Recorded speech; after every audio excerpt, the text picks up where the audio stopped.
భార్య చనిపోతే భర్త మరో వివాహం చేసుకుంటూ ఉన్నారు. మరి భర్త చనిపోయిన స్త్రీ పునర్వివాహం మళ్ళీ చేసుకోవచ్చా అండి? దీని గురించి మన శాస్త్రం ఏం చెబుతుంది? ఇది ఖచ్చితంగా నేటి కాలంలో అందరూ తెలుసుకోవాల్సినటువంటిది. సరే, ఇప్పుడున్నటువంటి ఆధునిక వ్యవస్థలో స్త్రీకి కూడా కొన్ని సందర్భాల్లో ఇలాంటి పరిస్థితి ఏ స్త్రీకి రాకూడదు, కానీ మన చేతుల్లో లేనటువంటిది కనుక అలాంటి పరిస్థితి అంటే భర్త మరణిస్తే కనుక ఇప్పుడు ఆధునిక కాలంలో కొంతకాలం పోయిన తర్వాత ఆ అమ్మాయి మళ్ళీ వివాహం చేసుకోవడం అన్నట్టు మనం చూస్తూ ఉన్నాం. చేసుకోవాలి కూడా. ఆ అమ్మాయికి తోడు అవసరమే. తోడు లేనటువంటి స్త్రీ పట్ల సమాజం ఎంత భయంకరంగా వ్యవహరిస్తుందో అది మాటల్లో కూడా చెప్పలేం.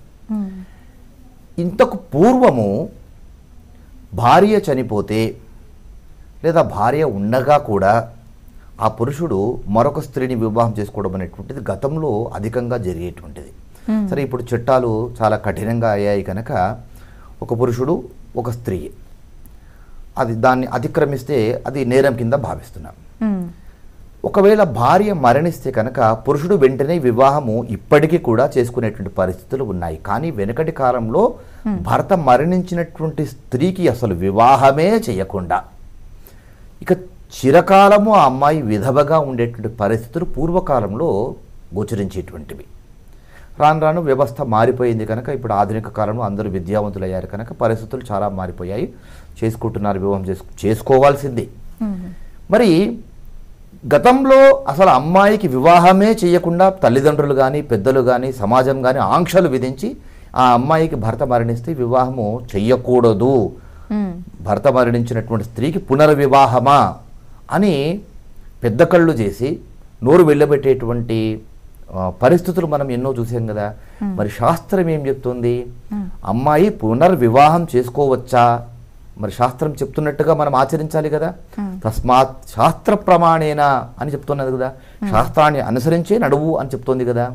మరి శాస్త్రం ఏమంటుందంటే నష్టే మృతే ప్రవ్రజితే క్లీబేచ పతితే పతౌ పంచస్వాపత్సు నారీణాం పతిరన్యో విధీయతే అని శాస్త్రము కుండబద్దలు కొట్టినట్టుగా అమ్మాయి పునర్వివాహము ఇదిగో ఈ సందర్భాల్లో ఖచ్చితంగా చేసుకోవచ్చు అని తెలియజేస్తుంది.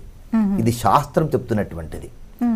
మన హిందూ ధర్మం మీద, సనాతన ధర్మం మీద, మన శాస్త్రాల మీద పడి ఏడ్చేటువంటి అజ్ఞానులు, నాస్తికులు, ఛాందసవాదులు తెలుసుకోవాల్సినటువంటి విషయం ఇది. శాస్త్రం దృష్టిలో అమ్మాయి పునర్వివాహం చేసుకోవచ్చు అని చెప్తుంది. మరి ఆ సందర్భాలు ఏంటి? నష్టే, భర్తను నష్టపోతే కనుక. అంటే ఎలాంటి సందర్భాల్లో నష్టపోవడము? కొన్నిసార్లు తప్పిపోతారు, అసలు ఇంకా దొరకరు. ఈ అమ్మాయి భర్త తప్పిపోయాడని చెప్పేసి ఈ అమ్మాయిని ఏం చేస్తారు? నీ భర్త ఎక్కడున్నా కానీ జీవించే ఉంటాడు కనుక నువ్వు అసలు వివాహం చేసుకోవద్దు, అతని కోసమే ఎదురు చూస్తూ ఉండాలి. సరే, అది పాతివ్రత్య లక్షణము. వెనుకటిక మనము పురాతన కాలం నుంచి కూడా మనం పురాణాల్లో కూడా అలాంటి కథలు చదువుకున్నాం, విన్నాం. కానీ ఆధునిక సమాజము చాలా భిన్నంగా ఉంది కదా. కనుక ఒకవేళ భర్త దేశాంతరమైపోయి తిరిగి రాకపోయినా, అతను తప్పిపోయి తిరిగి రాకపోయినా కొంతకాలం వరకు ఎదురు చూసిన ఆ తర్వాత ఈ స్త్రీ పునర్వివాహం చేసుకోవడానికి అధికారి అని శాస్త్రం చెప్తోంది. నష్టే, అలా భర్తను నష్టం చేసుకునేటువంటి సందర్భంలో.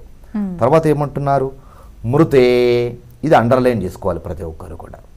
మృతే, భర్త మరణించిన తర్వాత ఆ భర్త యొక్క సంవత్సరిక కాలము పూర్తి అయిన తర్వాత తాను దగ్గర ఉండి ఆ సంవత్సరిక శ్రాద్ధములన్నిటిని కూడా నిర్వహింపచేసి ఆ తర్వాత ఆ స్త్రీ తనకు నచ్చినటువంటి మరొక వరుణ్ణి వివాహం చేసుకోవచ్చు.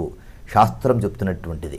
ప్రవ్రజితే క్లీబే పతితే పతౌ అంటున్నారు. అంటే భర్త నపుంసకుడని తెలిసిన తర్వాత అయినా కానీ, లేదా ఇతడు పతితుడు అయితే కనుక, కేవలము అంటే ఈ పాతివ్రత్య ధర్మం అనేటువంటిది స్త్రీకి మాత్రమే లేదు, పురుషుడికి కూడా ఉంది. స్త్రీ ఏ విధంగా అయితే పాతివ్రత్య ధర్మాన్ని కలిగి ఉంటుందో పురుషుడు కూడా అదే విధంగా ఆ స్త్రీకి మాత్రమే చెంది ఉండి ఇతరుల పట్ల ఏ స్త్రీని చూసినా కానీ మాతృభావనతో ఉండాలి. అది చెరించి వాడు విచ్చలవిడిగా వ్యభిచారత్వం చేస్తే కనుక వాడు పతితుడు అనేటువంటి పేరు కలిగినటువంటి వాడు అవుతాడు.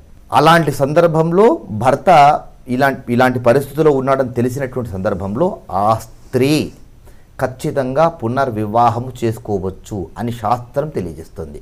కనుక నేటి కాలంలో ఉన్నటువంటి స్త్రీలందరూ కూడా ధైర్యంగా ఉండి ఇదిగో తమ భర్తలు ఇలాంటి పరిస్థితుల్లో ఉన్నా కానీ చక్కగా విడాకులు ఇచ్చేసి, అంటే విడాకులు ఇచ్చేయండి సంసారాలు పాడు చేసుకోండి అని చెప్పడం కాదు, సాధ్యమైనంత వరకు మార్చుకునేటువంటి ప్రయత్నము ఖచ్చితంగా ఆచరించాలి.